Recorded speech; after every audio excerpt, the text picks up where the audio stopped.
So, I am sorry for the slight break this channel took. In all fairness, my original thought was I would love to start a world building channel someday, but I don't have the time. And then I really wanted to do it, so I did it anyways. And then I was like, okay, but I probably won't be able to post more than once a month because I don't have time for this. And then I was actually fairly steady with the videos. But then I needed to focus more on the other channel and personal life, and it's been springtime, so I've been doing a lot of work outside between my garden and the chickens. So I just had to pull back from this channel for a while and catch up. But I just got back from my yearly canoeing trip, and of course, sitting in a river watching nature pass by for 2 days always wakes my brain up, so here we go. Go to this timestamp to skip the original video. Hello, and welcome to a new world building video. This time I'm going to be discussing a race I've invented called the Nauticans. If you haven't seen it, I made a whole series of videos about creating a system of clothing to suit their race and culture. Now I'm going to break down their biology, which maybe should have taken precedence over clothing, but I like clothes. I've drawn inspiration from a variety of cultures, pillaging them for parts in my world-building endeavors. But my world is not meant to reflect our society or other real-life cultures. It's a thought experiment. If I set specific biological limitations on a people group, what might the ramifications for their culture be? Or how does a fantasy race's biology impact their cultural norms? And one more thing, my last series of world-building videos took 5 months to finish because I was insanely overcommitted on art. As I am now attempting to work up to 1 video a week, I'm trying a new approach, which is to only make the minimum amount of art required to illustrate my ideas. Everything else I'll just fill in with stock photos from the internet. The good thing about this strategy is that as I get faster at art and as my videos build on subject matter, I should be able to reuse a lot of the art and slowly wean off stock photos. But let me know what you think of this solution and if you have a different preference or idea. In my world, mermaids do exist. All are female and they reproduce asexually. There are a few different subspecies, but all are wild, unfriendly to other races, and range far out in the deep, remote parts of the ocean. Nauticans are distantly related to mermaids, but have a very different and much more human biology. In fact, Nauticans consider being called a mermaid as something of a slur. Mermaids are born from eggs and grow up as part of a pod, but without a specific mother to raise them. They have tails, fins, gills, and specialized vocal openings that allow them to communicate underwater. They spend the majority of their lives below the waves, roaming freely across the seas, hunting for food and sport, visiting island lagoons, and harassing any ships that stray too far out. Their culture is overall fairly primitive. They do not build structures and use only a few rudimentary tools for hunting. This does not mean they are unintelligent, but that their full potential lies dormant, untapped. Their society is organized around a simple dominance hierarchy, based on physical strength, skill, and cunning. Nauticans have a few different biological factors that make them vastly different from mermaids. For one, though they are born from eggs like mermaids and have tails for the first few years of their lives, they eventually shed their tails, metamorphosing into walking bipeds. The children typically grow out of their tails between the ages of 4 and 6, though there are late bloomers. It is only after metamorphosis that a child begins to adhere to gender norms, for though parents may guess at a child's sex before that, it can't be conclusively established. It also means that although grown Nauticans are perfectly capable of living on land, and many prefer it, their central societies can never build far from a large body of water, as it will be an absolute necessity for families with young children. There is a key difference between Nautican females and human females, which has a tremendous impact on their culture. Their bodies, rather than releasing 1 egg a month for approximately 20 years, releases the entire cache at once. It happens in their early 20s, and they can subliminally sense it coming roughly a year in advance, but they cannot intuit the precise week the eggs will be fertile. This impacts their culture by ramping up to an 11, the proverbial biological clock, which human females have to contend with. Human females have until about the age of 35 to sort out their career and family plans, which is a vast generalization, but as far as I know, it is the generally accepted norm. Nautican women have that time frame shortened by a decade. This creates tremendous pressure for young ladies to find a suitable life partner at a younger age, because they get no second chances. They have one shot at having a family and continuing their family line. If they fail to find a partner or settle for an unsuitable one, the consequences will be immediate and apparent. This overall does tend to make their culture more conservative. The women aren't as willing to take risks when they only have one chance. The men, though their situation is not as dire as the women's, also feel the competition and the pressure. This gives the Nauticans a reputation for being serious and stern. Because females can only have children with one male, this affects their concept of marriage. It is literally defined as being bonded through children. Wedding ceremonies are performed as celebrations after a pregnancy is established, because at that point there is no going back for a couple. They have the freedom to choose only until the choice is made. 2 Nauticans with children would be considered married whether there had been a ceremony or not, and a couple without children would be considered partners, but that's it. Though a male technically could have children with more than one female, that is considered a serious offense and abominable behavior, equal to bigamy. Egg theft is also a capital crime. The females release all of their eggs at once because of the breakdown between combining aquatic and human DNA. It is one of the unpredictable side effects of such genetic alterations. However, though all eggs will be released at once, not all will be fertilized. Generally between 3 to 5 eggs will develop, though the legendary mermaid who founded the Nautican race, Arena, was said to have 12. The eggs will be delivered when each reach approximately the size of a coconut, to finish growing and developing independently. Great care must be taken. The eggs must be kept submerged in a nutrient-rich environment. You can actually watch the babies develop through the thick, rubbery membranes of the eggs during the last trimester before birthing, or hatching. This means that all siblings are technically twins, or multiples, though identical twins developing inside a single egg are unheard of, as it will cause the egg membrane to rupture prematurely. If confronted with identical mainlander twins, I think their reaction would be simultaneously, "What's the big deal?" and a freaked out, "WTF do you mean you're identical?" The children's technical birth order is established by the hatching order, which can span days or even weeks. In the rare case that only a single egg successfully develops, the resulting only child will carry the entirety of the weight and expectations of their family line. This also means that although motherhood comes quickly and intensely, all children are raised at once, and a mother will be done in her early 40s, ready to move on to the next stage of life, whatever she chooses that to be. Females who miss their fertile period are at least afforded the luxury of certainty. They have a few options. Some do well focusing on careers, and society does make room for them in the public space. Some seek to adopt, lifting a child or two from women who delivered more than they can handle. But some do spiral.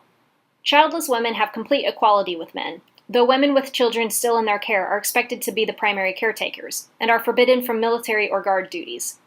Young men struggle as well, for the women are incredibly choosy.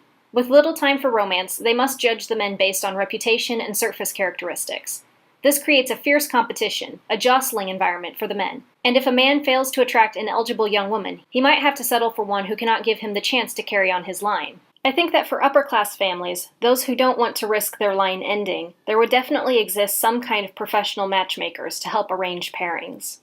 The elderly are respected and cared for. It is the working-age adults who are responsible for providing for their parents and grandparents. Elderly Nauticans with no children must rely on their savings or else public charity. In the old days, when Nauticans were spread in groups across the mainland, they had a lifespan equivalent to an average mainlander. However, now that they have returned to the sea and live in the submerged city, the lifespans seem to be lengthening. There are many still alive now who remember living on the mainland, until the wars began 100 years prior. All Nauticans are born with gills, and keep them post-metamorphosis. They are perfectly capable of living underwater indefinitely, however they do not have the vocal openings of mermaids, and therefore cannot speak with other Nauticans underwater. They do have a well-developed sign language, which is used for basic communication underwater, but it is not the same as speaking. They cannot debate, can't share their feelings. In short, time spent underwater lessens their grip on empathy and humanity. But because of their children, they cannot completely leave the water behind. Thus, they are always caught at a conflict, where the sea meets the land. Nauticans are extremely tolerant to cold, almost completely unaffected. They have a much higher metabolism than humans, allowing them to produce more internal body heat, and causing their body temperature to run several degrees warmer than humans. However, to maintain this, they must consume a higher level of calories, with a diet containing more animal fats and oils than a human requires. When swimming in Arctic temperatures, they will often insulate themselves by coating their bodies in grease or animal fat to further trap heat. This will allow them to swim even in the coldest waters without freezing. In the heat, they do not do so well. Above land, they are very susceptible to dry air and direct sunlight. They need to moisturize regularly, particularly their gills and lips, or their skin will crack and bleed. They have to consume high quantities of water to maintain equilibrium. They have a low melanin count, with very pale, ivory skin. In the direct sunlight, their burn time is only a couple of minutes. They will suffer heat stroke 4 times faster than a human. If they do not take care to cover up, their skin will quickly develop permanent dark sunspots. Because of this, when they did live above land, they always covered up in hats and lightweight layers of shawls and veils, protecting their sensitive skin. That, adding to the fact that their culture is generally grave and reserved, gives the mainlanders the impression that they are highly conservative, and that the layers of clothing they wear in public are for modesty's sake. However, if they were to be invited to the home of a Nautican, as soon as the door was closed and the heavy shades drawn, the Nauticans would shed their layers to something much more revealing than most mainlanders were accustomed to. By contrast, in the winter, Nauticans wear less layers than they do in the summer heat. They favored cool and especially humid climates, and flocked around areas with a high water presence. Coastlines, lakes, rivers, marshes, etc. The local cultures that developed would vary greatly depending on what type of biome they settled in, and what other mainland cultures they contacted. A family of swamp Nauticans would be very different from a family of Nauticans living along a mountain river. They would not be able to survive arid climates well at all, and would avoid places like tropics, deserts, savannas, or even plains. Their hair is tightly curled and textured, and ranges in color from light brown to nearly black. If long, it is rarely left loose. Instead, a complicated set of braids will be tightly plaited into the hair, and for the females especially, sets of hair jewelry will be woven into the braids. Bangles, chains, and medallions will sit across the forehead.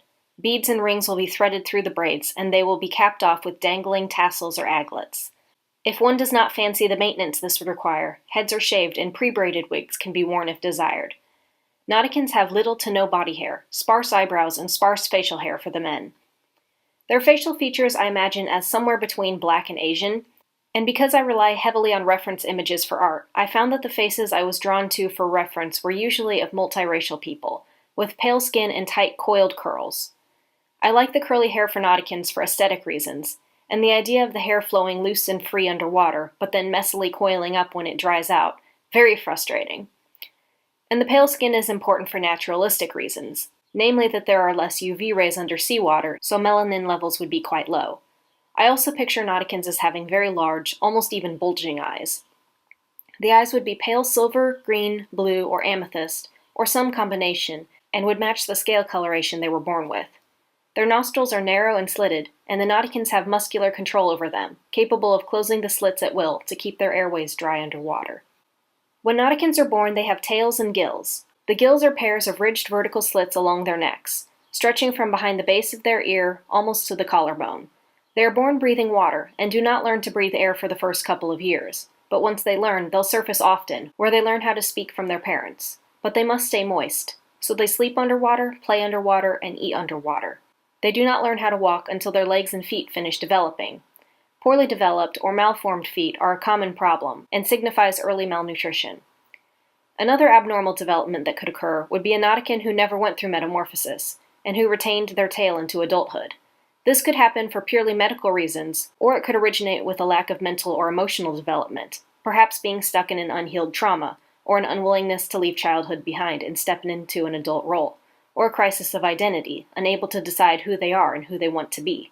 To sum up how their biology affects their culture, it makes the Nauticans a serious, no-nonsense people, with great intelligence and problem-solving ingenuity. They have a very strict set of moral standards they hold each other to, though not necessarily the mainlanders. They have specific abilities and limitations that mandate the necessity to take a different approach to life.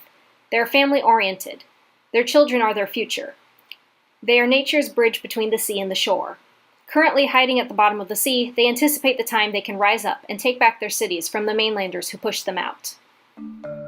Alright, so I can definitely say that this video is not going to be what details do I want to edit. It's going to be more like, what of this do I even want to keep? I think it's good to recognize exactly what is important to you in a world building project and what details you don't care about, but they're there to support the things that you actually do care about. For this video, what I really wanted was fairly simple. I wanted mermaids that grew legs, and I wanted multiple births. As I've explained before, I wanted my mermaids to grow legs for storytelling purposes because I wanted sea dwellers who could also interact with humans on a more even playing field. And multiple births, I don't really know. I've just always been really fascinated with twins and multiples. Sometimes we use world building to explore those random types of interests, and that's cool. In my senior year speech class for the informative speech, I was like, great, what's the time limit? I have you for 10 whole minutes, and you just have to sit there and listen to me talk about all the things you never knew you needed to know about twins. Monozygotic, dizygotic, conjoined, mirror image, half identical, multiple father, parasitic, vanishing twin syndrome,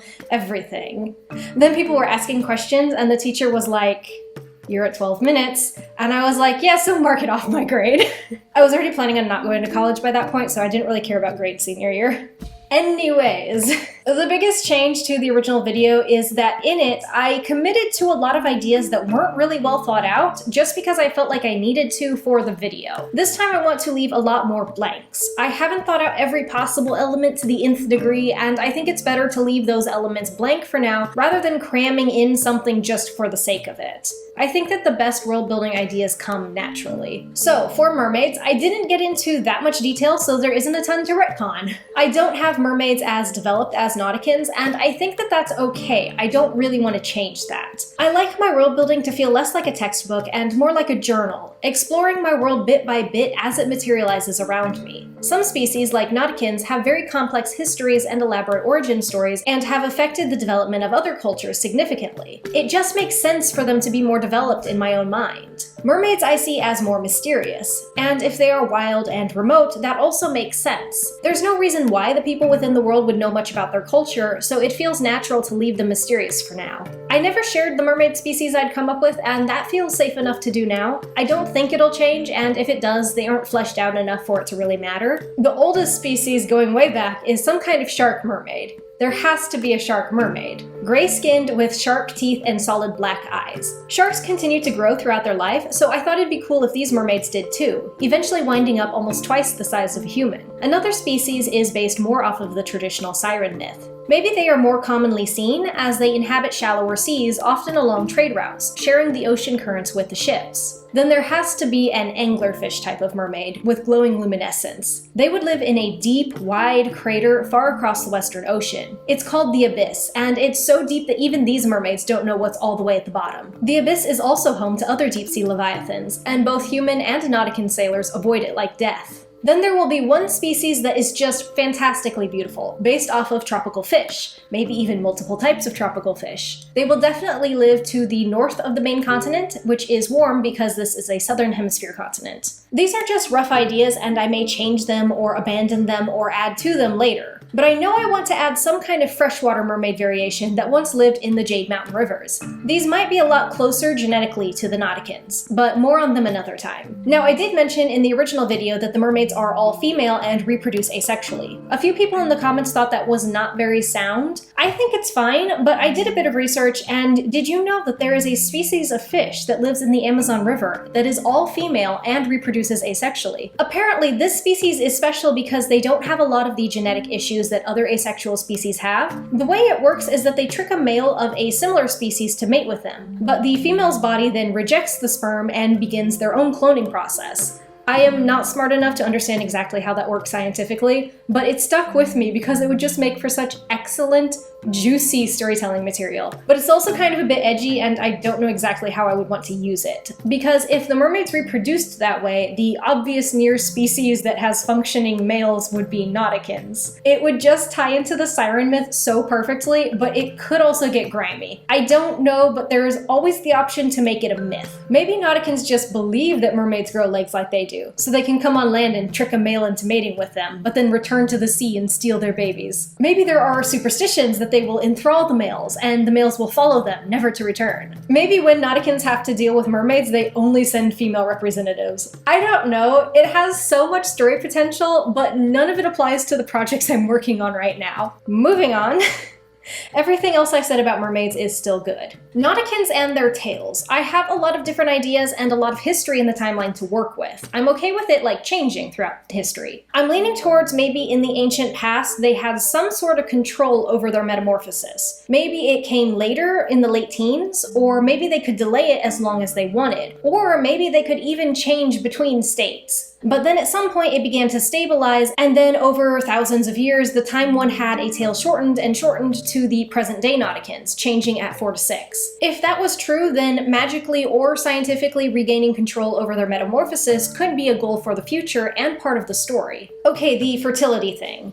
Talk about jamming a square peg into a round hole with a jackhammer. Establish what you want in your world. I wanted multiple births. The problem with that was that I could see it resulting in explosive overpopulation. So I thought, what if everyone has multiples but only one time? My solution was honestly pretty dumb, and it's worse because not long after the video went up, I actually thought of a much simpler, better idea. Instead of the women only being fertile once in their lives, which is just a terrible idea, what if they are fertile the same way a human is, except that their bodies release multiple eggs each month? But then after delivery, instead of recuperation and then gradually starting their cycles back up, what if they immediately enter a form of menopause? Their systems just shut down. That's still not perfect, but it's not meant to be perfect. I've mentioned that my world is created, not evolved. I've also mentioned that the Nauticans were originally isolated on a remote island surrounded by the Great Spoiler Reef. Well, spoilers, but I guess it's okay. They were considered by the creators of the world to be a failed first attempt at mermaids. They were isolated and expected to die off naturally,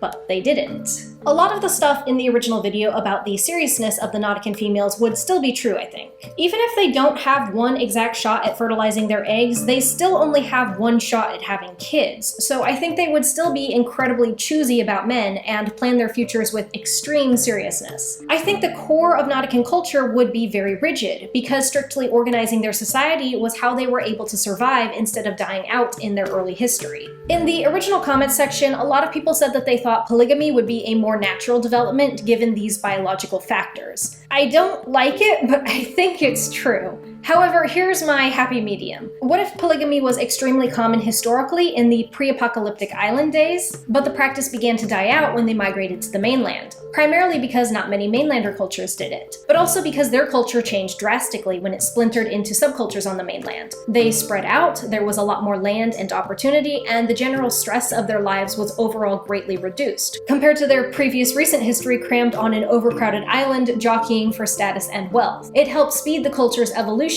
towards egalitarianism. I think some Nauticans might still practice polygamy, but maybe only like the royal class and some really isolated subcultures. Overall, I think it would be seen as an embarrassing and often stereotyped part of their history. Okay, I said in the video that generally only 3 to 5 eggs will develop. I'm raising that. I originally wanted more, but I was afraid of too quick a population growth, especially since slow population growth is one of their genetic issues. But the comments reminded me of the well-known child death rate prior to modern medicine. So let's say anywhere between 4 to 8 eggs is average.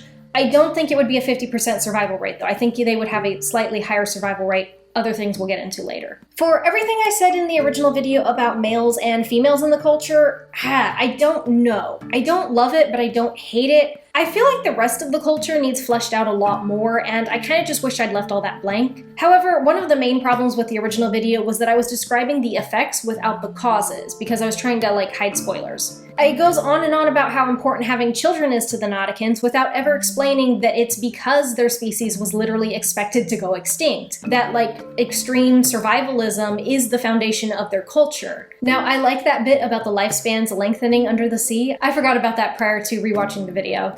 Okay, the sign language part. I'll say first off, empathy was the wrong word choice. It didn't express what I meant to communicate. However, this is the #1 thing I've ever gotten really nasty comments over, and I'm just like, you can call me whatever you want, but that doesn't make it true. The reason I brought up underwater communication at all in the original video was because in the previous videos I'd made to that point, people mostly assumed Nauticans lived completely underwater, and I was trying to explain one big reason why they wouldn't want to live underwater. Ease of communication. But I don't think that was necessary, and again, empathy was the wrong word choice. It made slightly more sense originally because there was a part of the script about communication helping people of different cultures empathize with each other, and how the mermaids and Nauticans struggle to communicate because Nauticans lack the same vocal structure. So that point was meant to be more about cross-cultural sharing of thoughts and feelings and empathy and humanity. With the right context, it made slightly more sense, but when I edited down the script, it just sounds dumb. However, I want to fully reverse that anyways. The comments section convinced me that because Nauticans would be much more reliant on sign language, it would be highly evolved. However, underwater communication at a distance would still be difficult. So maybe they used drums and a simple language similar to Morse code to communicate through distances. Writing would also be important for the same underwater communication. So through all of that, they would have essentially 4 languages to learn, and that's without even any dialectic divides.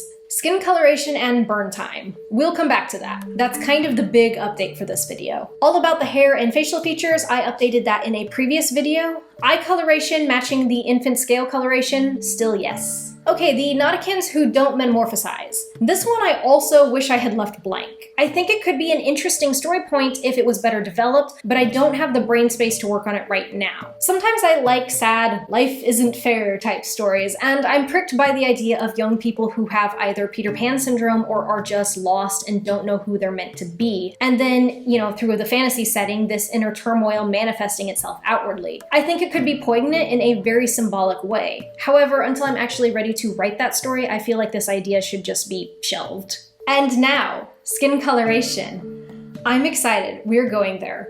Ethnic groups. So this idea has been percolating and developing over a while.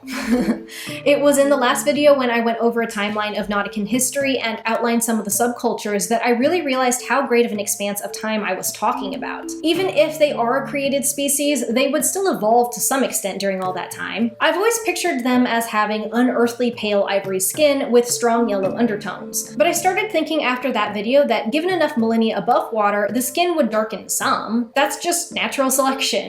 And then this art was sent to me on the Instagram page, and suddenly I had the idea. I know the blue here is probably meant to be reflected water, but what if it was the undertones of the skin? What if there were yellow undertones and blue undertones? At first, it would be extremely subtle. Probably mainlanders wouldn't even notice or be able to tell, but all things can extrapolate over time. I also liked the idea of yellow versus blue because just straight up dark skin versus light skin just felt way too real world.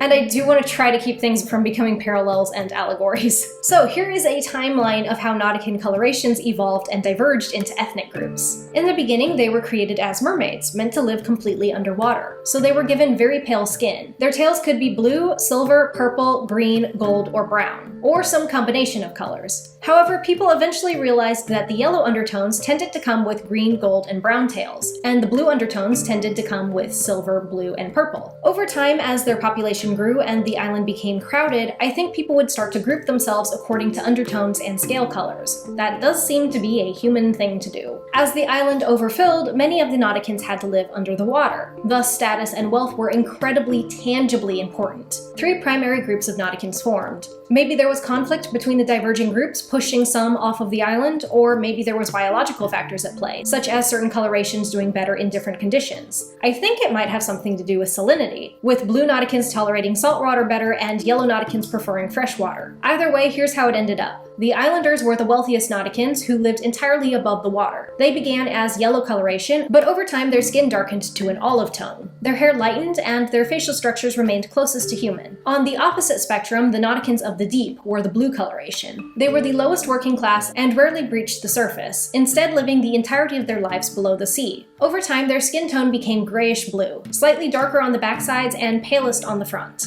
Their hair darkened to almost black, and their facial features evolved. Their eyes became enlarged and their ears shrunk. Their noses sank into their faces, practically a vestigial organ because they so rarely breathed air. They became incredibly alien looking. Now, in the middle, you have the tide zone Nauticans. Their island was located in a fairly shallow sea, and the world at that point had some crazy extreme tides, which I don't have time to get into right now. But suffice it to say, the tide zone surrounding the island was at least as wide as the island itself. So the middle-class Nauticans would jive for positions there, hoping to reach the higher levels of the zone so they had more hours above water each day. These Nauticans were somewhere between the upper and lower class extremes. Their faces weren't nearly so alien, but neither did they look quite human. Their hair coloration was in a range of browns. Their skin tended to be the original pale shades, blue or yellow, but blue and yellow subgroups tended to form within the tide zones. Everything changed during the apocalypse, which I discussed in the last video. I mentioned that those on land suffered many more casualties than those who were able to hide beneath the waves. This means the upper-class Nauticans were the most impacted. However, after the destruction ended, the Nautican island was left uninhabitable. The Nauticans abandoned it, heading for the mainland.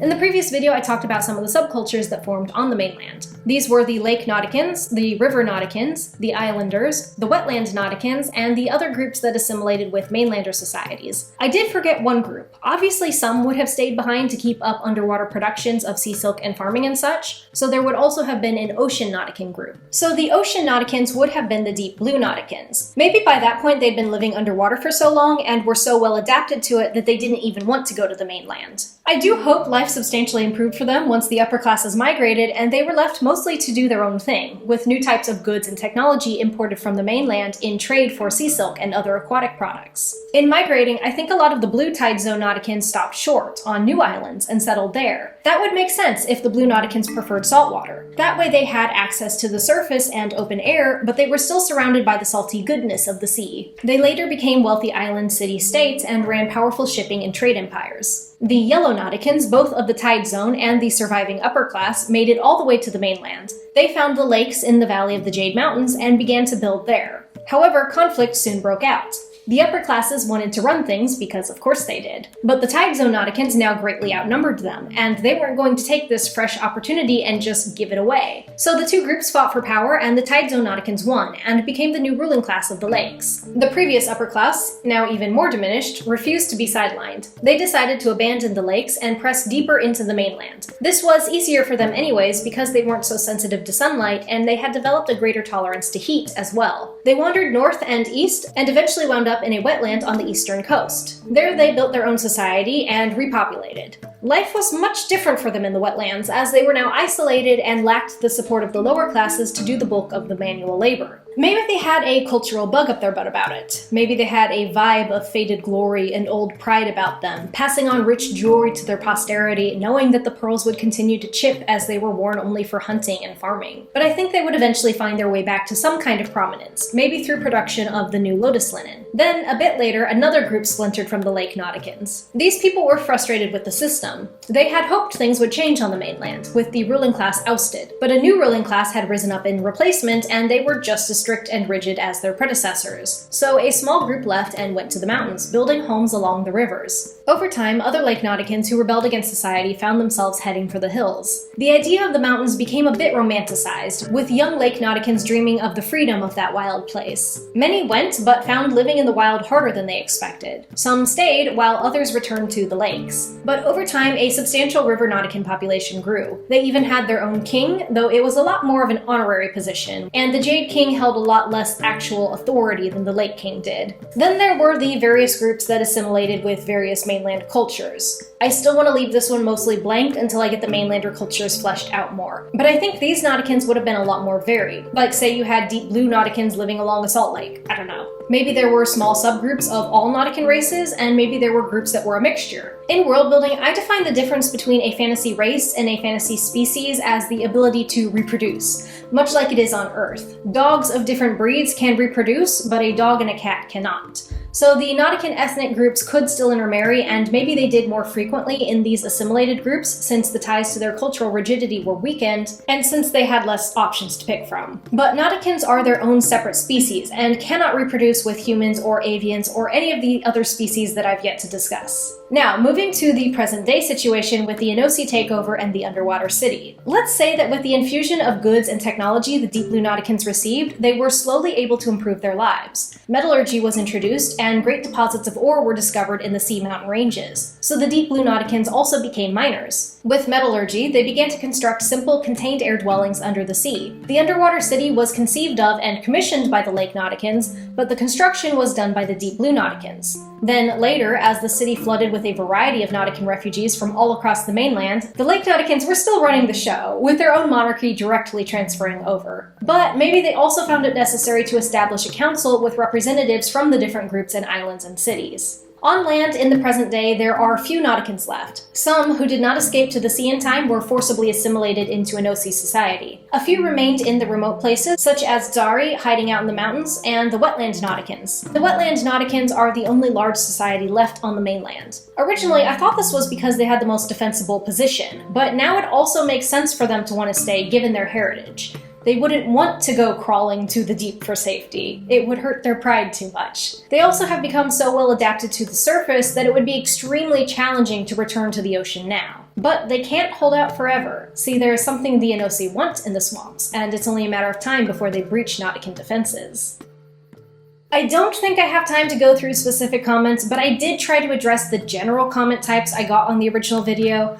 There were just like a lot of comments. And I know this update didn't actually focus much on culture, but we'll get there eventually. I've been having a lot of fun with the different subcultures and the history, and then hammering them down into specific ethnic groups was just so satisfying. So keep on with your world building, and subscribe and all that, and comment if you had any ideas or questions that this video didn't discuss. I'll see you in the next update. We are more than halfway done, and I am so excited for the new stuff. Avians, avians.